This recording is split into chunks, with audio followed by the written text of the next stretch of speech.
Nous revoilà. Bienvenue à toi, l'ami, dans un nouvel épisode de Cinestory, où je vais tenter de te raconter l'histoire du cinéma. Cette semaine, dans Cinestory, tu es bande originale, tu es dans toutes les mémoires, tu es compositeur de génie, tu l'auras compris, tu es musique de film.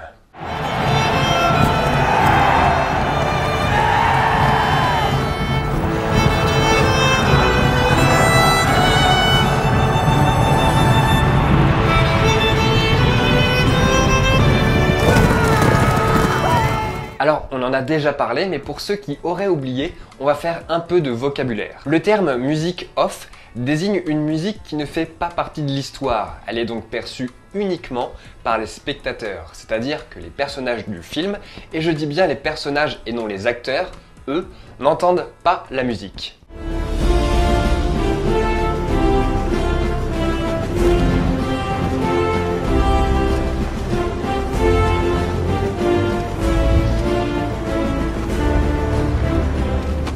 Au contraire, le terme musique in désigne une musique qui fait partie de l'histoire. Elle est donc entendue à la fois par le spectateur et par le personnage.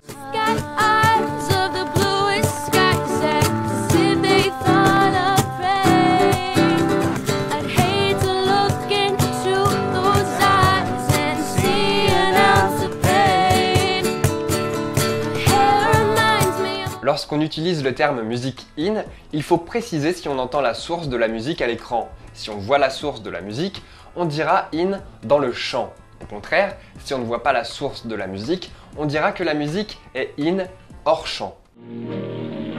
Nottingham.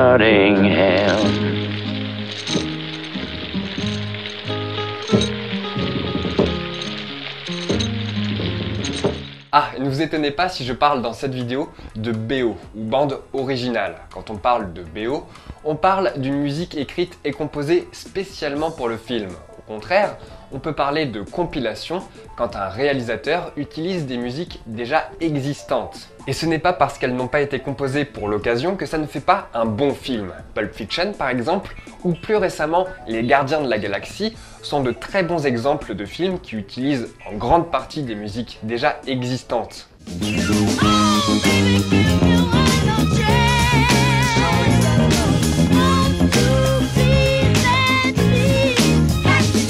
À ses débuts, le cinéma était muet, c'est-à-dire qu'il n'y avait pas de musique ou de dialogue sonore. Les dialogues étaient écrits tout simplement parce qu'on ne savait pas synchroniser la bande-son sur la bande d'image.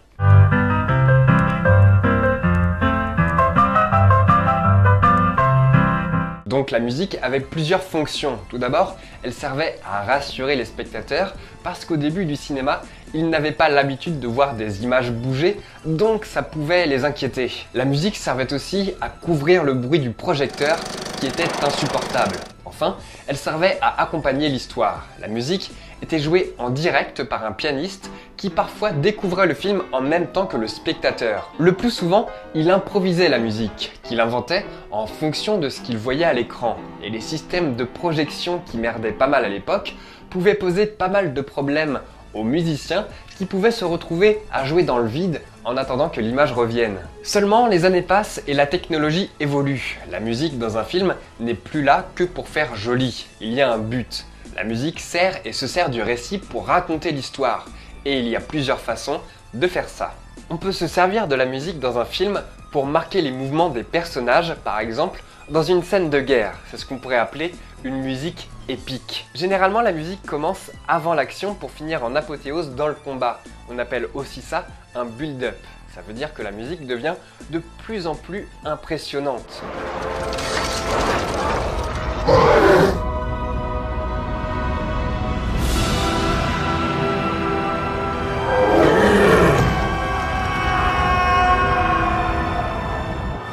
Cette musique est en général off, mais elle donne aux spectateurs l'impression de participer à l'événement. Le Seigneur des Anneaux, par exemple, est construit de cette façon. La musique accompagne l'action et la glorifie. D'ailleurs, ce n'est pas pour rien que le premier film a reçu l'Oscar de la meilleure musique. Petite parenthèse, les musiques de ce film ont été composées par Howard Shore, et vous le connaissez forcément puisqu'il a entre autres aussi composé les musiques de pas mal de films de Martin Scorsese. Je vous dis ça parce qu'on a tendance à penser que c'est le grand John Williams qui lui a entre autres bossé pour Star Wars, Indiana Jones, Les Dents de la Mer et Harry Potter, mais pas pour Le Seigneur des Anneaux. La musique peut également permettre de créer des liens entre les personnages et parfois on fait ça avec ce qu'on appelle des leitmotivs. Le leitmotiv, c'est une mélodie qui va être associée à un personnage, à un sentiment, à une idée et qui va permettre de faire passer un message de façon subtile. Dans Star Wars épisode 2, dans la très décriée romance entre Anakin et Padmé, il y a ce thème, retenez-le bien.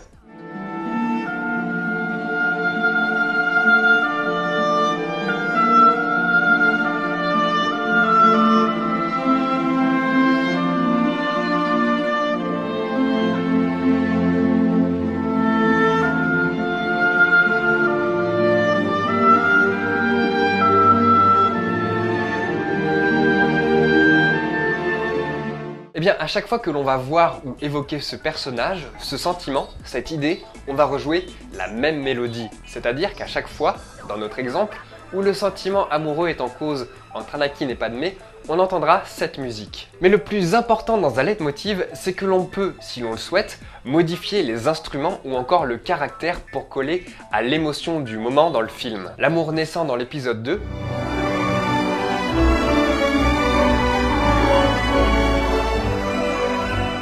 il y a aussi ce baiser volé qui, lorsque Padmé se retire, fera carrément s'arrêter la musique. No. I shouldn't have done that. La consécration de cet amour avec leur mariage, qui contraste aussi avec le fait que ce soit un mariage caché. La musique est grandiose quand l'événement doit rester discret.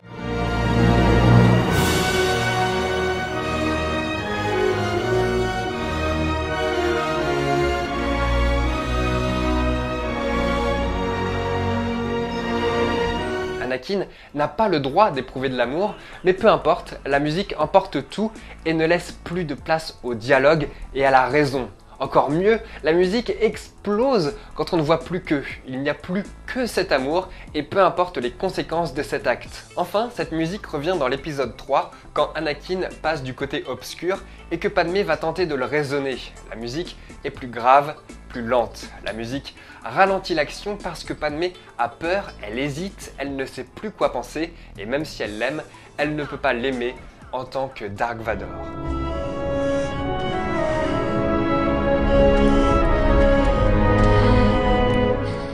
D'ailleurs, en parlant de Vador, autre grand leitmotiv du cinéma, ces quelques notes suffisent à évoquer le côté obscur de la Force. Le côté obscur naissant,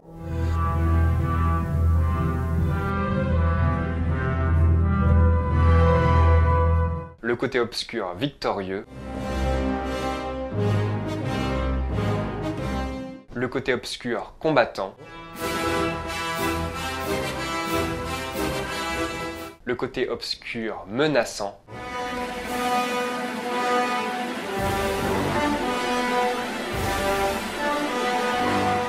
et le côté obscur vaincu.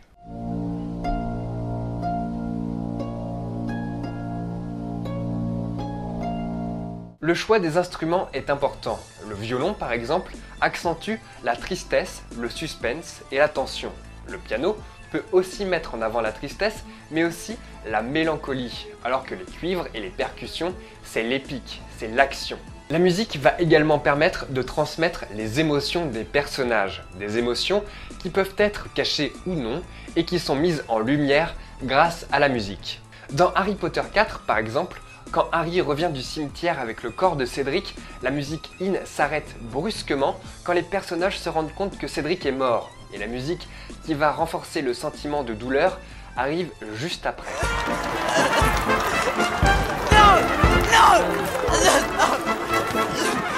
Patrick Dumbledore, what's happened? He's back! He's back! Voldemort's back! Cedric, he asked me to bring his body back. I couldn't leave him. Not that. It's all right, Harry. It's all right. Et désolé, mais il faut en parler, la mort de Sirius Black. Il n'y a même plus de son, il y a juste la musique qui revient après quelques secondes de blanc, comme si les cris d'Harry étaient trop horribles à entendre. La musique vient adoucir la peine du spectateur et lui évite d'entendre l'insupportable. Un des thèmes qui m'a le plus marqué, c'est celui de l'introduction du dernier film. Non seulement la musique est d'une tristesse infinie, mais cette tristesse, cette désolation est mise en avant par les détraqueurs qui encerclent le château, mais aussi par Rogue.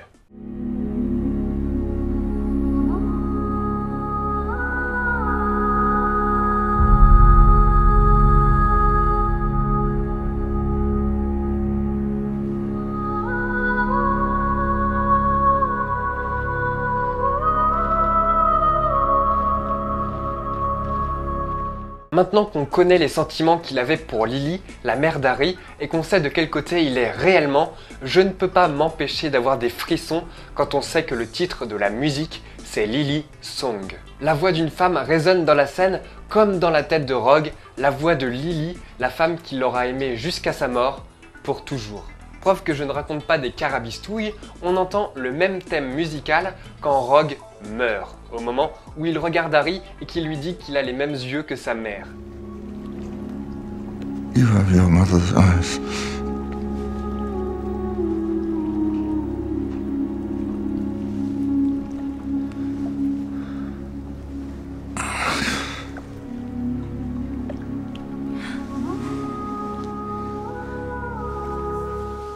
On va aussi pouvoir renforcer le contenu des images, donc on va pouvoir rendre des images encore plus violentes ou au contraire plus apaisantes. La musique va donc influencer notre perception et va aussi nous aider à comprendre l'histoire, si bien que si l'on change la musique d'un film, on peut très bien imaginer une autre histoire.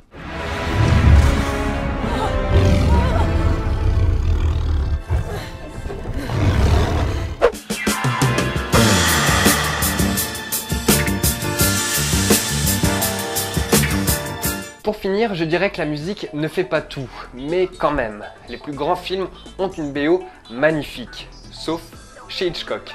Son film Les Oiseaux est considéré comme un véritable chef-d'œuvre, et pourtant, il n'y a pas une seule note de musique. Hitchcock ne voulait pas accompagner le spectateur, juste le laisser là, seul. Voilà, n'oubliez pas de vous abonner et n'hésitez pas à laisser un petit pouce vers le haut si cette vidéo vous a plu. N'hésitez pas non plus à la partager et on se retrouve très bientôt pour un nouvel épisode de Ciné Story. Mais en attendant, surtout, ne lâchez rien. Bisous.